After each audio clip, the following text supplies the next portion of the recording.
আপনারা দেখবেন যখন আজান চলতে থাকে মসজিদে, তখন দেখবেন কুকুর ঘেউ ঘেউ করে উঠে এবং লাফাতে থাকে। জিনদের এমন কিছু আওয়াজ আছে যেটা আপনার কান পর্যন্ত পৌঁছায় না, কিন্তু সে অত্যন্ত ভীত সন্ত্রস্ত হয়ে যায়। জিনদের ওই আওয়াজে কুকুর শুনতে পায়। অনেক সময় বিড়াল দেখবেন হঠাৎ করে কানটা খাড়া করে ফেলেছে। বিড়ালের শরীরে আল্লাহ তাআলা এমন কিছু ছোট ছোট জারথুম, এমন কিছু বিষয় আল্লাহ তাআলা দিয়ে রেখেছেন যেটার কারণে জিনরা বিড়ালের সামনে আসতে ভয় পায়। ঘরের মধ্যে কোন কোন জিনিস থাকলে জিনেরা আকৃষ্ট হয় এবং ক্ষতি করার চেষ্টা করে, অত্যন্ত গুরুত্বপূর্ণ বিষয়। জিনরা আমাদের সাথেই থাকে এবং কারিন নামক জিন আমাদের সঙ্গেই বেঁধে দেওয়া আছে। প্রত্যেকের সঙ্গে এক একটা কারিন নামক জিন আছে। কারিন নামক জিনটা আমাদের সঙ্গেই থাকে, আমাদের সঙ্গের সঙ্গী হিসাবেই থাকে, তবে ভালো সঙ্গী হিসাবে না। সে সবসময় আমাদেরকে ওয়াসওয়াসা দেয়, গুনাহের কাজ করার ব্যাপারে সে আমাদেরকে প্রলুব্ধ করে।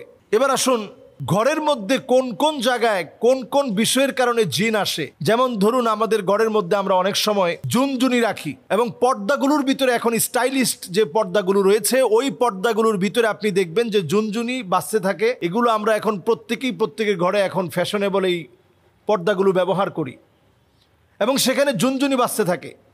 নবী সাল্লাল্লাহু আলাইহি সাল্লাম আমাদেরকে সতর্ক করেছেন, লা তাদখুলুল মালাইকা বাইতুন ফিহি জুলজুল।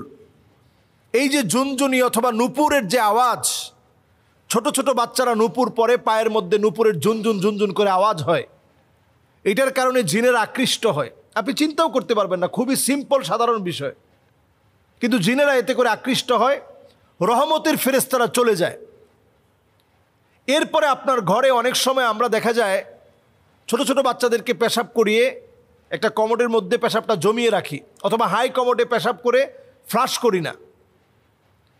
এই কারণে জিন আপনার প্রতি আকৃষ্ট হয়, ক্ষতি করার চেষ্টা করে। বাউলুন মুনকাতা, হাদিসের মধ্যে বলা হয়েছে যে কোথাও যদি পেশাব জমিয়ে রাখা হয় তাহলে ওই জায়গা জিনের কাছে পছন্দের জায়গা হয়।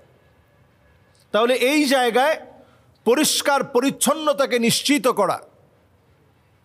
এরপর নবী সাল্লাল্লাহু আলাইহি সাল্লাম আমাদেরকে হাদিসের মধ্যে জানিয়েছেন, জিলদু নামির, বিভিন্ন প্রাণীর চামড়াকে আমরা, মৃত প্রাণীর চামড়াকে আমরা ঝুলিয়ে রাখি। বিদেশ গেলে দেখবেন অনেকে হায়নার চামড়া নিয়ে আসে। এটা আপনি খুব স্বাভাবিকভাবে নিচ্ছেন অথবা মনে করছেন এই হায়নার চামড়া দিয়ে কালো জাদু করা হয়, অথচ এই চামড়া, বাঘের চামড়া, হরিণের চামড়া, বিভিন্ন চামড়া আমরা ক্যালিগ্রাফি হিসেবে অথবা একটা ওয়ালমেট হিসেবে আমরা আমাদের ঘরের মধ্যে সাজিয়ে রাখি। নবীজি সাল্লাল্লাহু আলাইহি ওয়াসাল্লাম সতর্ক করে গেছেন, এটা জিন ঘরের ভিতরে আকৃষ্ট হওয়ার একটা কারণ। নবী আলাইহিস সালাতু ওয়াস সালাম এরপর আমাদেরকে সজাগ সচেতন করলেন, জিন ঘরের ভিতরে আকৃষ্ট হওয়ার আরেকটা কারণ কাতিউ রাহিম, আত্মীয়তার সম্পর্ক যে ঘরের মধ্যে থাকে না, সন্তান হয়ে মাকে দেখতে পারে না, সন্তান হয়ে বাপকে দেখতে পারে না, সন্তান হয়ে আত্মীয় স্বজনের খবর তো নেয় না, নিজের ভাইয়ের খবর নেয় না, এইরকম ব্যক্তিদের ঘরে দুষ্ট জিনেরা আসে। রহমতের ফেরেশতারা এমন ঘরে থাকে না, দুষ্ট জিনেরা এই ঘরের ভিতরে আসে।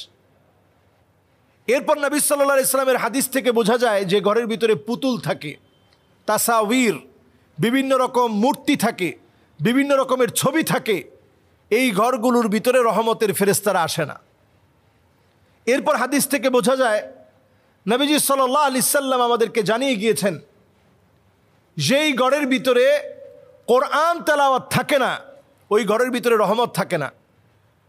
ওই ঘরটা একটা নির্জন বাড়ির মতো পড়ে থাকে, যে ঘরটার মধ্যে কোরআনুল কারীমের তেলাওয়াত হয় না। এজন্য ঘরের ভিতরে কোরআনুল কারীমের তেলাওয়াতকে ইনশিওর করা। প্রয়োজনে আপনি মোবাইল থেকে কোরআনুল কারীমের তেলাওয়াতকে ছেড়ে রাখুন। প্লাগ ইন কোরআন, সার্বক্ষণিক কোরআন তেলাওয়াত চলতে থাকে। এই ধরনের ডিভাইসগুলো এখন পাওয়া যায়। আপনি কোরআনুল কারীমের তেলাওয়াত আপনি ছেড়ে রাখেন, লাউডলি ছেড়ে রাখেন এবং শোনার চেষ্টা করেন। কোরআনুল কারীম তেলাওয়াত যখন বাজবে তখন অন্যমনস্ক না থেকে শোনার চেষ্টা করেন। সন্তানদেরকে অভ্যস্ত করেন। বাসার ভিতরে যখন খুব লাউডলি মিউজিক বাজানো হয়, এটা জিনদের আখড়ায় পরিণত হয়। এজন্য মিউজিককে বাসা থেকে একেবারে নিষিদ্ধ করে দেন। আমাদের কলিং বেলে মিউজিক, আমাদের মোবাইলের রিংটোনে মিউজিক, আমাদের বাচ্চাদের খেলনার ভিতরে মিউজিক, ছোট বাচ্চাদের জুতার ভিতরে পর্যন্ত মিউজিক, এবং দেখবেন সাইকেল কিনেছেন, সেটার বেলের ভিতরে পর্যন্ত মিউজিক, সব জায়গায় মিউজিক।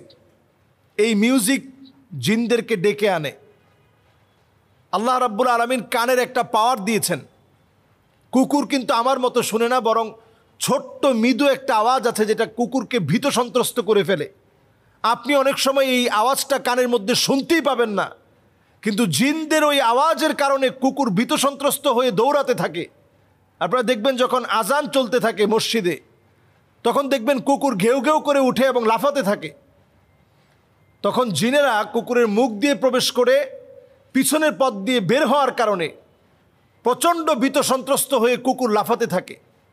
ওই আওয়াজ, ওই সময়ের সিচুয়েশন, জিনদের এমন কিছু আওয়াজ আছে যেটা আপনার কান পর্যন্ত পৌঁছায় না, কিন্তু সে অত্যন্ত ভীত সন্ত্রস্ত হয়ে যায়।